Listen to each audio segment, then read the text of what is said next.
हम लोगों की जो कल की क्लास थी, कल की क्लास में हम लोगों ने दो थ्योरम्स पढ़े थे।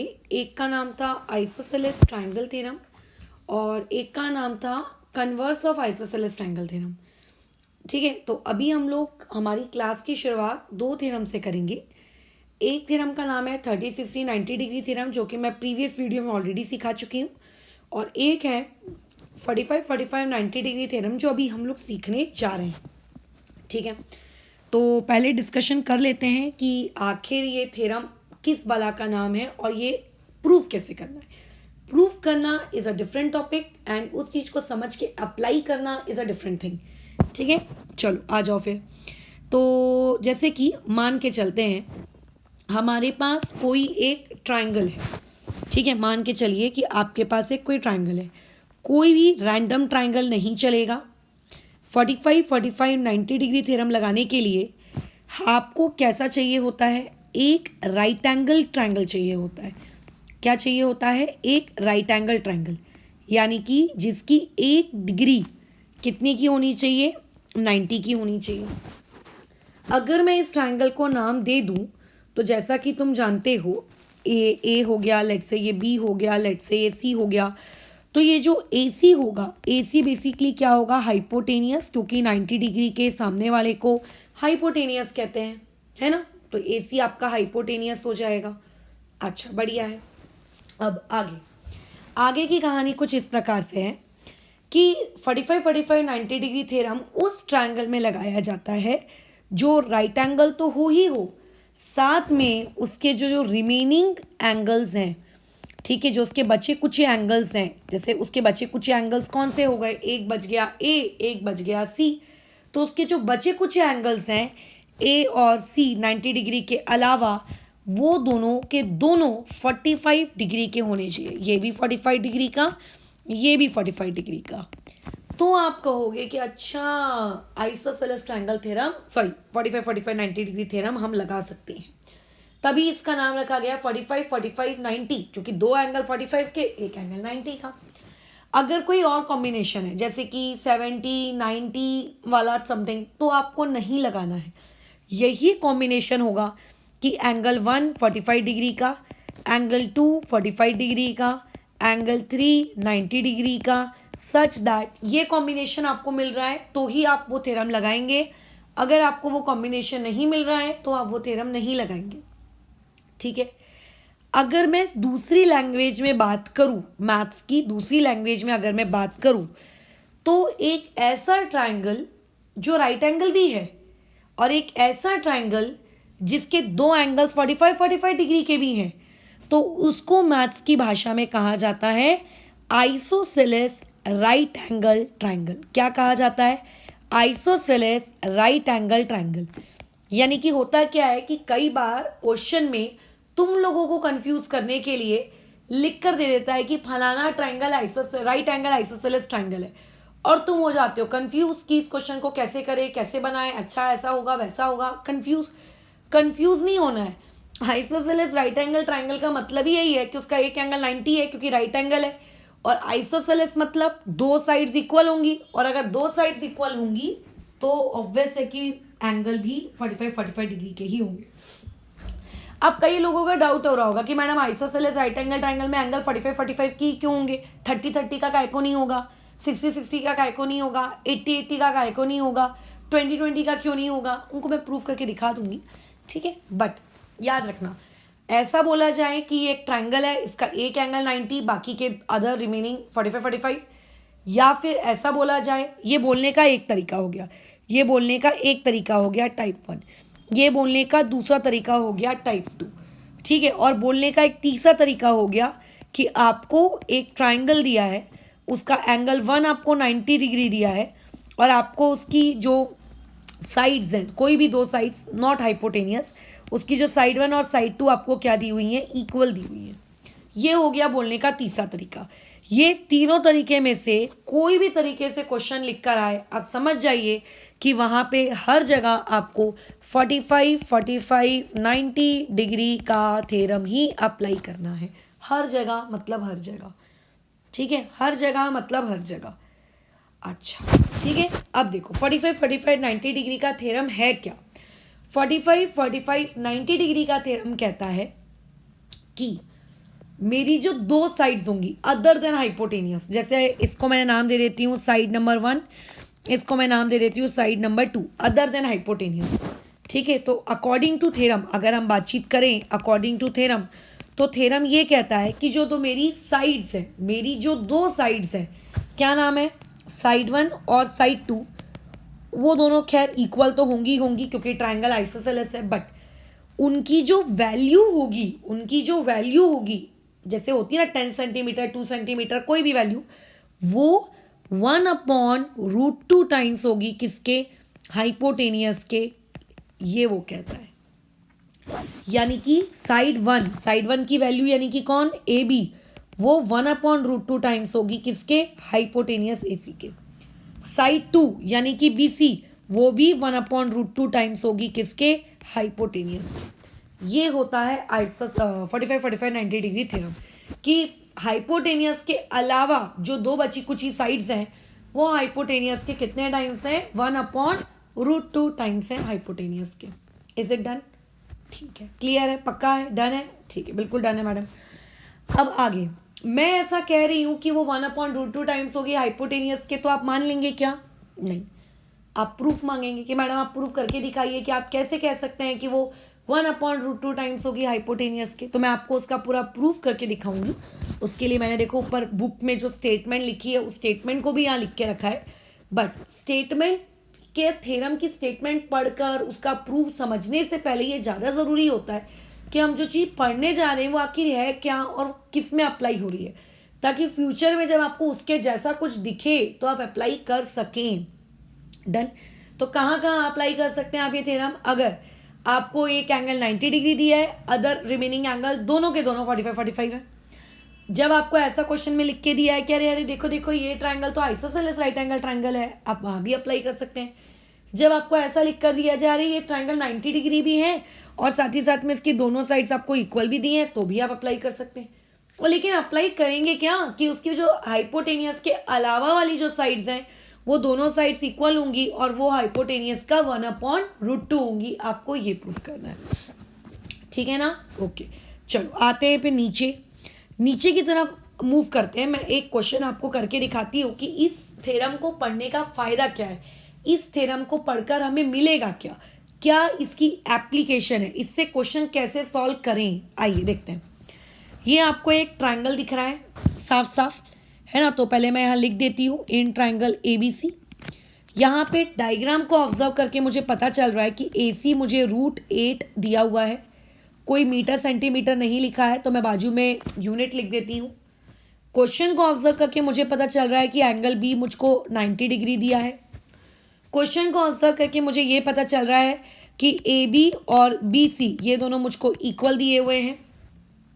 सही कह रहे हैं? बिल्कुल मैडम। अच्छा, फाइंड करने की बारी आती है, तो मैं आपको बता देती हूँ इस क्वेश्चन में टू फाइंड क्या करना है। इस क्वेश्चन में आपको AB और BC इन दोनों की वैल्यू को फाइंड करना है। खैर दोनों की वैल्यू इक्वल होगी, अगर आपने किसी एक की भी वैल्यू फाइंड कर ली तो आप यहाँ क्या कर सकते हैं, आराम से दूसरी की वैल्यू बोल सकते हैं कि अच्छा इसकी वैल्यू भी उतनी ही होगी। बट द पॉइंट इज कि इसको फाइंड कैसे करें, वो साइड की वैल्यू हम फाइंड कैसे करें। तो मैंने अभी आपको क्या कहा, क्वेश्चन में कैसा लिख के आता है कि फलाना एक 90 डिग्री है, रिमेनिंग 45 45 दिए हों, जो कि इस फिगर में नहीं दिया। क्वेश्चन में कैसे लिख कर आता है कि एक 90 डिग्री है और बोला जाता है कि एक आइसोसेलेस राइट एंगल ट्राइंगल है, ऐसा लिख कर नहीं दिया है। बट क्या यहाँ पे 90 डिग्री दिया है? क्या आपको ये साइड 1 साइड 2 इक्वल दिए? तो यानी कि आपको नहीं लगता कि ये लिखने के तरीके नंबर 3 से मैच कर रहा है? हाँ कर रहा है। तो अगर ये लिखने के तरीके नंबर 3 से मैच कर रहा है तो मैं यहाँ पे डायरेक्टली लगा सकती हूँ 45 45 90 डिग्री थ्योरम लगा सकती हूँ। अरे वाह मैडम, लगा सकते हो। और अगर मैं यहाँ पे 45 45 90 डिग्री थ्योरम लगाऊंगी तो 45 45 90 डिग्री थ्योरम बोलो क्या होता है, मैंने अभी भी सिखाया कि जो हाइपोटेनियस के अलावा, जो अभी हाइपोटेनियस कौन है, कई लोगों को यही नहीं पता होता है, तो 90 डिग्री के सामने वाली जो ये साइड होती है ना, इसको हाइपोटेनियस कहते हैं। तो 90 डिग्री के सामने वाली साइड यानी कि हाइपोटेनियस, ठीक है। अच्छा, जो बच गई वो ऑब्वियस एक रिमेनिंग साइड, तो जो बची कुछ ही साइड्स हैं वो 1/√2 होती हैं हाइपोटेनियस के। ठीक है, अब हाइपोटेनियस की वैल्यू आपको कितनी दी हुई है, √8। अच्छा, और ऑलरेडी मैं आपको अलजेब्रा में चैप्टर नंबर 2 अच्छे से सिखा चुकी हूँ, तो इस वीडियो में किसी को ऐसी दिक्कत नहीं आएगी कि √8 को मैडम 2√2 कहते हैं, सच दैट ऊपर का √2 नीचे का √2 कट जाएगा और ए बी की वैल्यू यहाँ से आ जाएगी 2 यूनिट। खत्म। ये एप्लीकेशन होती है 45-45-90 डिग्री थ्योरम की, कि अगर आपको इस तरीके से कोई ट्राइंगल दिया जाए, हाइपोटेनियस दिया है तो साइड निकाल लो, साइड दिया है तो हाइपोटेनियस निकाल लो, ये एप्लीकेशन होती है इसकी। ठीक है, ये इसीलिए पढ़ा जाता है। खैर, क्वेश्चन में आपको ये ऐसा डेटा गिवन दिया हुआ है कि दोनों की दोनों साइड्स ए बी और बी सी आपस में इक्वल है, इसीलिए अगर ए बी की वैल्यू 2 यूनिट्स आई है तो बी सी की भी वैल्यू 2 यूनिट्स होगी। इसका रीजन हम दे देंगे गिवन। तो पहले तो हमने ये सीखा कि आइसस 45-45-90 डिग्री थ्योरम कहाँ कब अप्लाई करना है, होता क्या है, फिर उसकी हमने एप्लीकेशन देखी। डन।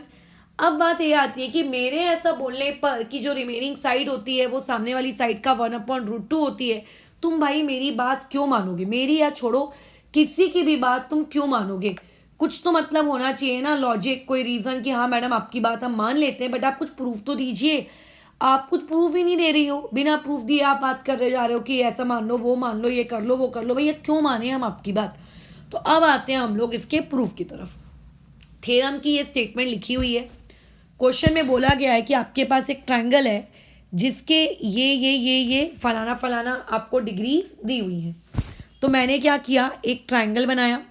अब साफ साफ दिख रहा है कि उस ट्रायंगल में एक एंगल 90 डिग्री का है, तो आपको ट्रायंगल ऐसा बनाना है कि उसका एक एंगल 90 डिग्री जैसा दिखे। कई महानुभाव लोग ऐसे बना देते हैं, तो ऐसा कृपया करके ना बनाएं। ठीक है, इस एक एंगल को मैंने नाम दे दिया, लेट से नाम दे देते हैं एक्स, इसको नाम दे देते हैं वाई, इसको नाम दे देते हैं जेड।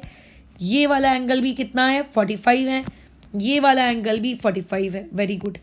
बोल रहा है कि देन के बाद हम सब जानते हैं कि देन के आगे से जो भी चीज़ शुरू होती है वो बेसिकली हम लोगों का टू प्रूव होता है। खैर, उसको मैं पढ़कर तुमको समझा दूंगी, बट फिलहाल के लिए अभी हम लोग गिवन डेटा लिखने पे अपना पूरा का पूरा फोकस डालते हैं। अगर मैं गिवन डेटा लिखूं तो गिवन डेटा के अकॉर्डिंग मेरे पास एक ट्रायंगल है, in triangle X Y Z.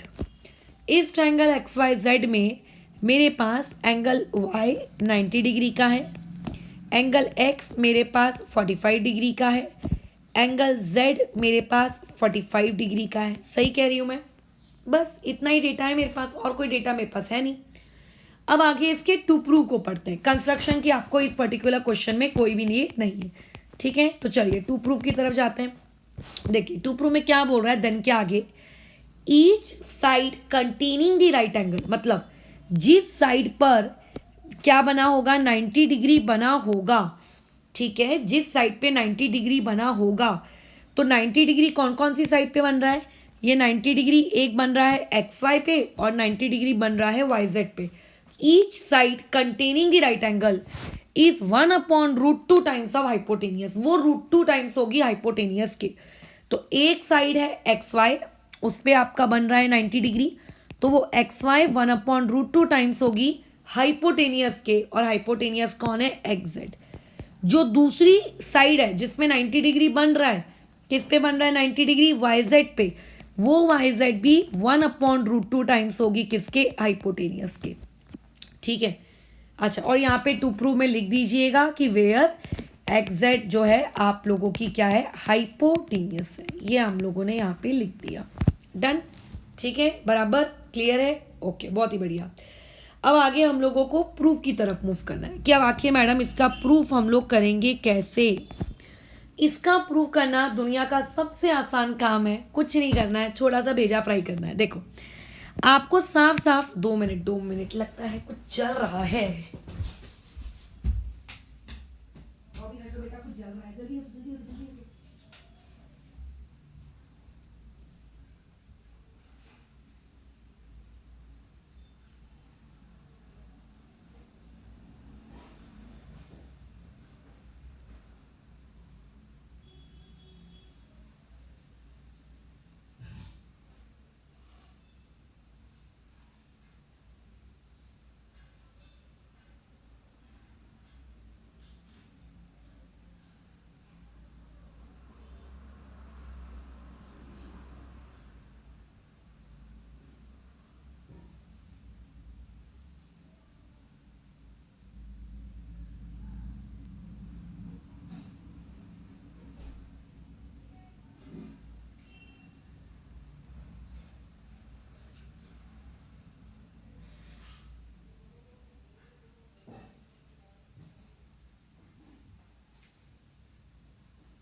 मैंने रॉबी का खाना जला दिया, मैंने रॉबी का खाना जला दिया। रुक जाओ बेटा, देती हूँ खाना, 10 मिनट रुक जाओ। खैर चलो कंटिन्यू करते हैं। तो अभी आगे प्रूफ की तरफ मूव करते हैं। प्रूफ में बहुत ही सिंपल है। उसके लिए आपको आइसोसेलेस ट्रायंगल थ्योरम पता होना चाहिए, जो कि आपको पता है, कल हमने सीखे थे। देखो आपके पास एक ट्रायंगल है जिसका नाम है एक्स वाई जेड। इस एक्स वाई जेड ट्रायंगल में एंगल एक्स और एंगल जेड ये दोनों ही आपके कितने हैं, इक्वल है। ये क्वेश्चन में गिवन दिया है। अगर किसी ट्रायंगल में क्या होता है, दो एंगल्स इक्वल होते हैं तो उनकी अपोजिट साइड्स भी इक्वल होती है। ये हमने कल सीखा था, है ना, सीखे थे, हाँ बिल्कुल सीखे थे। तो बस आप अप्लाई कर दीजिए। डायग्राम को देखिए, एक्स के अपोजिट साइड कौन है, देखो एक्स की अपोजिट साइड है वाई जेड। तो मैं यहाँ लिख सकती हूँ कि Y Z equals to angle Z की अपोजिट साइड कौन है, देखो एंगल जेड की अपोजिट साइड है एक्स वाई। तो मैं यहाँ लिख सकती हूँ Y Z equal to X Y. और इसका रीजन दे सकती हूँ क्या, जो हमने कल पढ़ा था, converse of isosceles triangle theorem. Short form में मैं आईटीटी लिख रही हूँ बट तुम पूरा लिखोगे, ठीक है। बस ये काफ़ी है, यही हम लोगों को चाहिए था। इसको इक्वेशन नंबर 1 दे दो, छोड़ दो। अब आगे आपके पास जो ट्रायंगल एक्स वाई जेड है उसमें जो आपका एंगल वाई है वो कितना डिग्री है, 90 डिग्री गिवन है। तो क्या मैं यहाँ पे पाइथागोरस थ्योरम नहीं लगा सकती, बिल्कुल लगा सकते हो मैडम, क्यों नहीं लगा सकते आप Pythagoras theorem, you are most welcome. तो चलिए यहाँ पे पाइथागोरस थ्योरम लगाते हैं। तो जब आप यहाँ पे पाइथागोरस थ्योरम लगाएंगे क्या होगा, हाइपोटेनियस का स्क्वायर, 90 डिग्री के सामने वाली इज हाइपोटेनियस। तो क्या हो जाएगा कि देयरफॉर एक्स जेड का square equal to X Y का स्क्वायर प्लस वाई जेड का स्क्वायर। अब ध्यान से देखो इक्वेशन नंबर 1 को। इक्वेशन नंबर 1 चीख चीख के कह रही है कि वाई जेड और एक्स वाई इक्वल है। अगर वाई जेड और एक्स वाई इक्वल है तो मैं एक्स वाई की जगह वाई जेड लिख सकती हूँ या फिर वाई जेड की जगह एक्स वाई लिख सकती हूँ, आपकी मर्जी, आपको जो करना है आप करो। तो मैंने एक्स वाई की जगह एक्स वाई लिखा, वाई जेड की जगह भी मैंने लेके क्या लिख दिया, एक्स वाई, और इसका रीज़न दे दिया मैंने फ्रॉम 1। इसके आगे कुछ नहीं है मतलब 1, इसके आगे भी कुछ नहीं है मतलब 1, दोनों को ऐड करेंगे हो जाएगा 2 टाइम्स ऑफ एक्स वाई का स्क्वायर, ठीक है। अच्छा खैर इसको ब्रैकेट में लिखेंगे ये इस तरीके से, ये ऐसे ब्रैकेट में, मैंने सॉरी ब्रैकेट खा गई मैं, ठीक है। अब इसको भी ब्रैकेट में। तो इससे हमें क्या शिक्षा मिलती है कि हमारा जो एक्स जेड का स्क्वायर है वो 2 टाइम्स है एक्स वाई के स्क्वायर के। अभी आप क्या कर लीजिए, स्क्वायर रूट ले लीजिए। अगर आप स्क्वायर रूट लेंगे तो एक्स जेड का स्क्वायर क्या हो जाएगा, एक्स जेड का स्क्वायर रूट क्या हो जाएगा, एक्स जेड, 2 का स्क्वायर रूट हो जाएगा √2 और एक्स वाई का स्क्वायर रूट हो जाएगा एक्स वाई। ये √2 को जरा आप डिवाइड में लेकर आ जाइए। अगर आप √2 को डिवाइड में ले आएंगे तो एक्स जेड अपॉन √2, और क्वेश्चन की स्टार्टिंग में ही मैंने बताया था कि एक्स वाई और वाई जेड दोनों आपस में इक्वल हैं।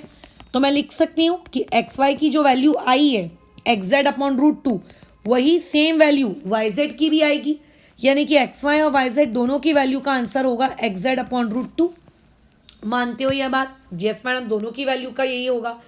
अच्छा, और एक्स जेड किसे कहते हैं मैडम, एक्स जेड तो इस क्वेश्चन की हाइपोटेनियस है, हाइपोटेनियस को कहते हैं। और क्या हमें क्वेश्चन में यही प्रूव करना था, हाँ हमें क्वेश्चन में यही प्रूव करना था कि जो राइट एंगल जहाँ जिस पर्टिकुलर जगह पे बन रहा है वो हाइपोटेनियस का कितना है, 1/√2। तो ये था 45 45 90 डिग्री थ्योरम। इसका प्रूफ भी हमने देखा इस पर्टिकुलर वीडियो में, इसकी हमने एप्लीकेशन भी देखी, ठीक है।